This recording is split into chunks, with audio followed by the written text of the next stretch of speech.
शिव महापुराण अध्याय 11।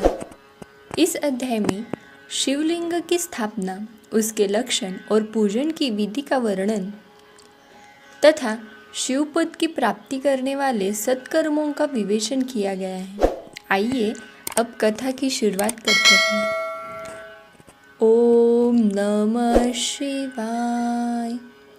ऋषियों ने पूछा, सूत जी, शिवलिंग की स्थापना कैसी करनी चाहिए, उसका लक्षण क्या है तथा उसकी पूजा कैसी करनी चाहिए, किस देश काल में करनी चाहिए और किस द्रव्य के द्वारा उसका निर्माण होना चाहिए।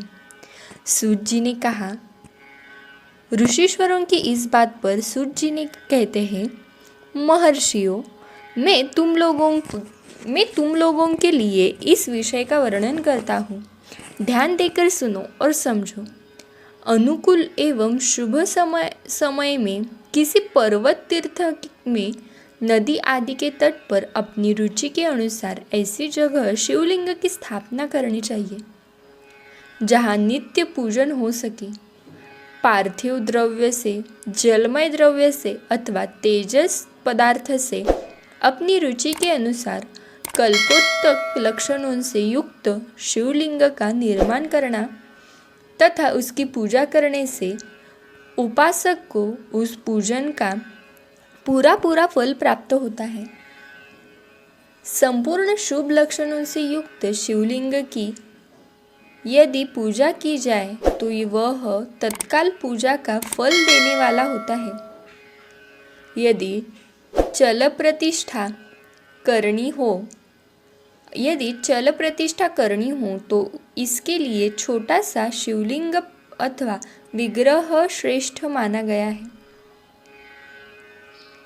और यदि अचल प्रतिष्ठा करनी हो तो स्थूल शिवलिंग अथवा विग्रह अच्छा माना गया है। उत्तम लक्षणों से युक्त शिवलिंग की पीठ सहित स्थापना करनी चाहिए। शिवलिंग का पीठ मंडलकारक, चौकोर, त्रिकोण अथवा खाटके पाए की भांति ऊपर नीचे मोटा और बीच में पतला होना चाहिए। ऐसा लिंग पीठ महान फल देने वाला होता है। पहले मिट्टी से प्रस्तर आदि से अथवा लोहे आदि से शिवलिंग का निर्माण करना चाहिए। जिस द्रव्य से शिवलिंग का निर्माण हो उसी से उसका पीठ भी बनाना चाहिए। यही स्थावर शिवलिंग की विशेष बात है। चल प्रतिष्ठा वाले शिवलिंग में भी लिंग और पीठ का एक ही उपादान होता है, किंतु बाणलिंग के लिए यह नियम नहीं है। लिंग की लंबाई निर्माणकर्ता या स्थापना करने वाले यजमान के 12 अंगुली के बराबर होनी चाहिए। ऐसे ही शिवलिंग को उत्तम कहा गया है। इसमें कम लंबाई हो तो फल में कमी आ जाती है, अधिक हो तो कोई दोष की बात नहीं। चरलिंग में भी वैसी ही नियमता है। उसकी लंबाई कम से कम कर्ता के 1 अंगुले के बराबर होनी चाहिए। उसी से छोटा होने पर अल्प फल मिलता है, किंतु उससे अधिक होना दोष की बात नहीं है। यजमान को चाहिए कि वह पहले शिल्प शास्त्र के अनुसार एक विमान या देवालय बनवाए जो देवगणों को मूर्तियों से अलंकृत हो। उसका गर्भगृह बहुत ही सुंदर, सुदृढ़ और दर्पण के समान स्वच्छ हो। उसे 9 प्रकार के रत्नों से विभूषित किया गया हो। उसमें पूर्व और पश्चिम दिशाओं में 2 मुख्य द्वार हो। जहाँ शिवलिंग की स्थापना करनी हो उस स्थान के गर्त में नीलम, लाल, वैदर्य, श्याम, मरकत, मोती, मूंगा, गोमेद और हीरा, इन 9 रत्नों को तथा अन्य महत्वपूर्ण द्रव्यों को वैदिक मंत्रों से साथ छोड़े।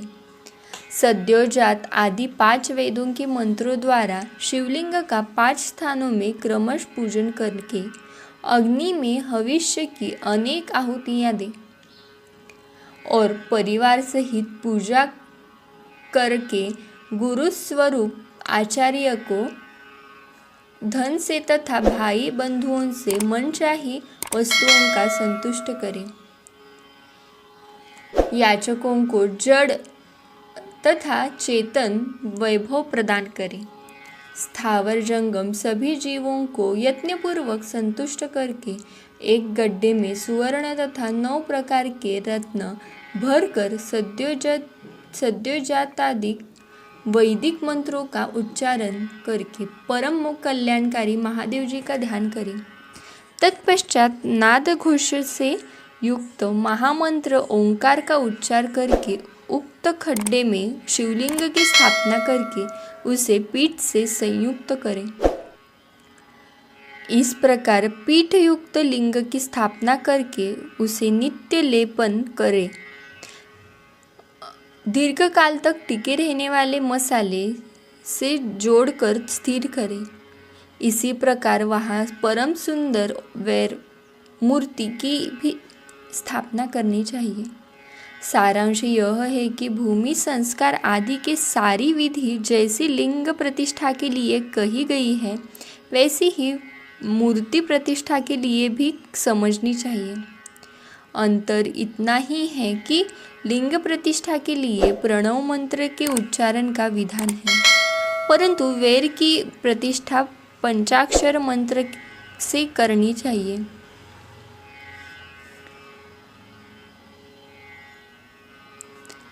जहाँ लिंग की प्रतिष्ठा हुई है वहाँ भी उत्सव के लिए बाहर सवारी निकालने आदि के निमित्त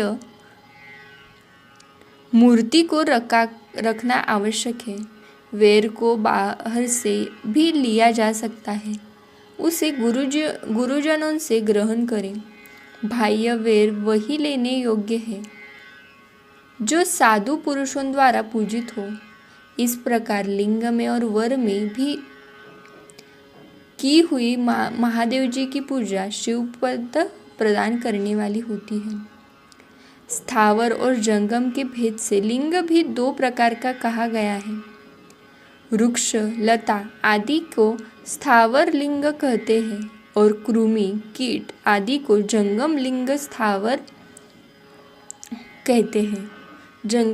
कहते हैं। स्थावर लिंग की सींचने आदि के द्वारा सेवा करनी चाहिए और जंगम लिंग को आहार एवं जल आदि देकर तृप्त करना उचित है।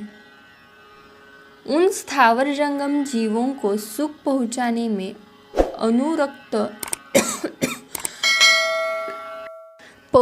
में अनुरक्त होना भगवान शिव का पूजन है, ऐसा विद्वान पुरुष मानते हैं। जो चराचर जीवों को भी भगवान शंकर के प्रतीक मानकर उनका पूजन करना चाहिए। इस तरह महालिंग की स्थापना करके विविध उपचारों द्वारा उसका पूजन करें। अपनी शक्तियों के अनुसार नित्य पूजा करनी चाहिए तथा देवालय के ध्यान ध्वजारोपण आदि करना चाहिए। शिवलिंग के साक्षात शिव का पद प्रदान करने वाला है अथवा चर लिंग के षोडशोपचारों द्वारा यथोचित रीति से क्रमश पूजन करें। यह पूजन भी शिव पद प्रदान करने वाला है। आवाहन, आसन, अर्घ्य, पाद्यांग, आचमन, अभ्यंग पूर्वक स्नान, वस्त्र एवं यज्ञोपवीत, गंध, पुष्प, धूप, दीप, नैवेद्य, तांबूल, समर्पण, निराजन, नमस्कार और विसर्जन ये 16 उपचार है अथवा अर्घ्य से लेकर नैवेद्य तक विधिवत पूजन करें। अभिषेक, नैवेद्य, नमस्कार और तर्पण ये सब यथाशक्ति नित्य करें। इस तरह किया हुआ शिव का पूजन शिव पद की प्राप्ति करने वाला होता है अथवा किसी मनुष्य के द्वारा स्थापित शिवलिंग में, ऋषियों द्वारा स्थापित शिवलिंग में अथवा देवों द्वारा स्थापित शिवलिंग में, अपने अपने आप प्रकट हुए स्वयंभू लिंग में तथा अपने द्वारा नूतन स्थापित हुए शिवलिंग में भी उपचार समर्पक पूर्वक जैसे तैसे पूजन करने से या पूजन की सामग्री देने से भी मनुष्य ऊपर जो कुछ कहा गया है वह सारा फल प्राप्त कर लेता है। क्रमश परिक्रमा और नमस्कार करने से भी शिवलिंग शिवपद की प्राप्ति करने वाला होता है। यदि नियम पूर्वक शिवलिंग का दर्शन मात्र कर लिया जाए तो वह भी कल्याणप्रद होता है। मिट्टी, आटा, गाय के गोबर, फूल, कनेर, पुष्प, फल, गुड़, मक्खन, भस्म अथवा अन्न से भी अपनी रुचि के अनुसार शिवलिंग बनाकर तदनुसार उसका पूजन करें अथवा प्रतिदिन 10,000 प्रणव मंत्र का जप करें अथवा दोनों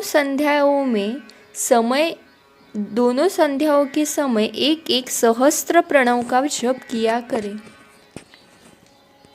यह क्रम भी शिवपद की प्राप्ति करने वाला है, ऐसा जानना चाहिए।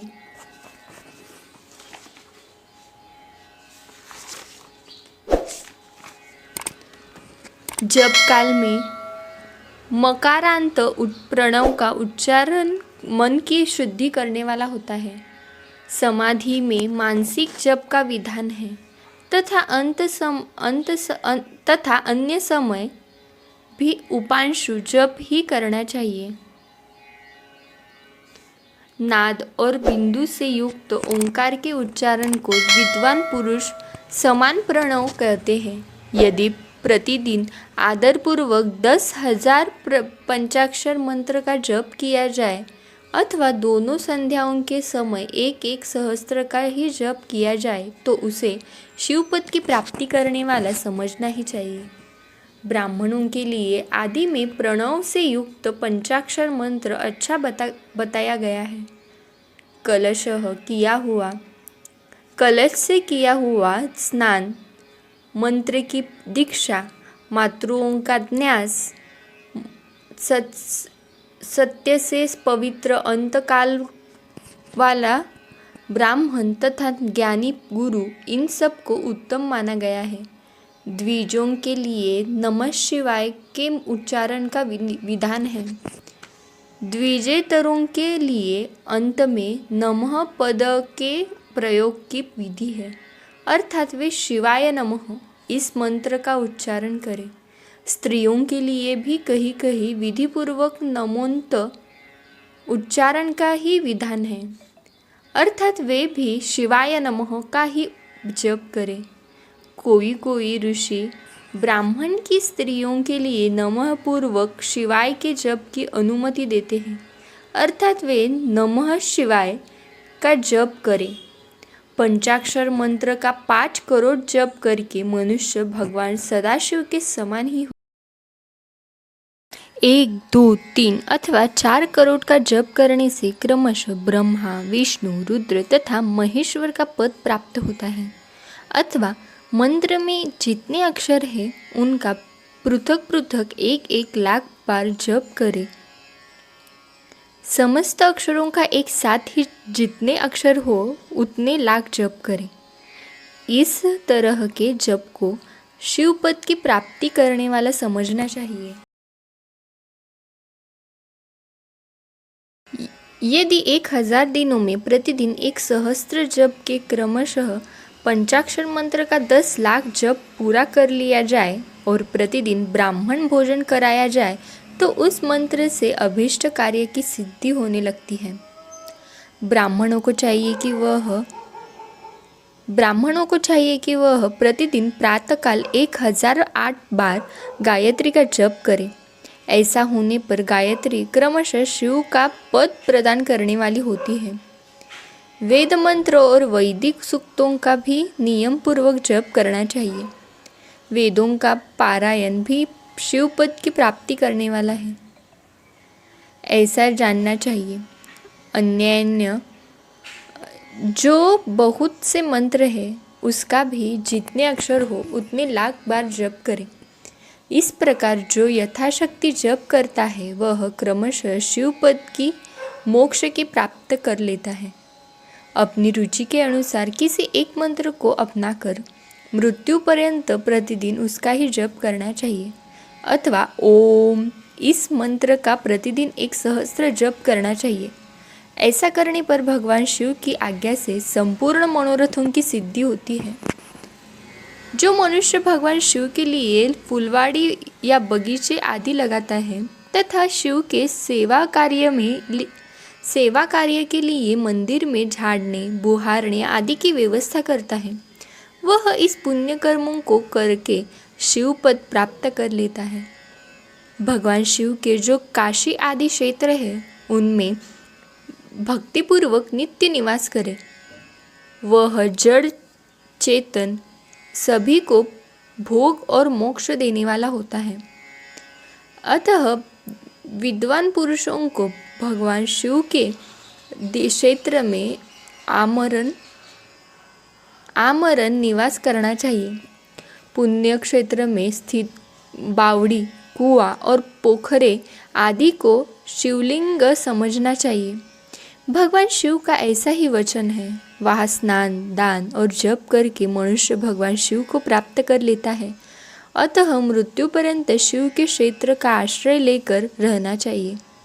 जो शिव के क्षेत्र में अपने किसी मृत संबंधी का दाह, दशाह, मासिक श्राद्ध, सपिंडीकरण अथवा वार्षिक श्राद्ध करता है, अथवा कभी भी शिव के क्षेत्र में अपने पितरों को पिंड देता है, वह तत्काल सब पापों से मुक्त हो जाता है और अंत में शिवपद प्राप्त करता है। अथवा शिव के क्षेत्र में 7, 5, 3 या 1 ही रात निवास कर ले। ऐसा करने से भी क्रमशः शिवपद की प्राप्ति होती है। लोक में अपने अपने वर्ण के अनुसार सदाचार का पालन करने से भी मनुष्य शिवपद को प्राप्त कर लेता है। वर्णानुकूल आचरण से तथा भक्तिभाव से वह अपने सत्कर्मों का अतिशय फल पाता है। कामनापूर्वक किए हुए अपने कर्म के अभीष्ट फल को शीघ्र ही पा लेते हैं। निष्काम भाव से किया हुआ सारा कर्म साक्षात शिवपद की प्राप्ति करने वाला ही होता है। दिन के 3 विभाग हैं, जैसे कि प्रातः, मध्याह्न और सायाह्न। इन तीनों में क्रमशः एक एक प्रकार के कर्म का संपादन किया जाता है। प्रातःकाल को शास्त्र विहित नित्य कर्मों के अनुष्ठान का समय जानना चाहिए। मध्याह्न काल में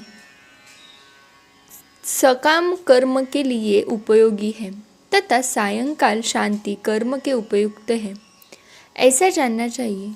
इसी प्रकार रात्रि में भी समय का विभाजन किया जा गया है। रात के 4 प्रहरों में जो बीच के 2 प्रहर है उन्हें निशीरथ काल कहा गया है। विशेषतः उसी काल में भी की हुई भगवान शिव की पूजा भी अभिष्ट फल की प्राप्ति कर देने वाली होती है। ऐसा जानकर कर्म करने वाला मनुष्य यथोक्त फल का भागी होता है।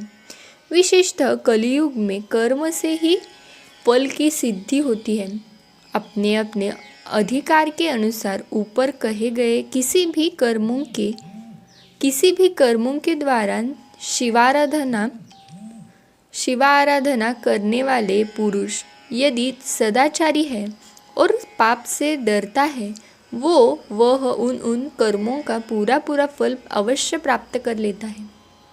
ऋषियों ने कहा, सूत जी, पुण्य क्षेत्र कौन कौन से हैं जिनका आश्रय लेकर सभी स्त्री पुरुष शिवपद प्राप्त कर लेते हैं? ये हमें संक्षेप से बताइए। ऋषियों की इस बात पर सूत जी ने क्या कहा, ये हम विंदेश्वर संहिता के अगले अध्याय में श्रवण करेंगे। यह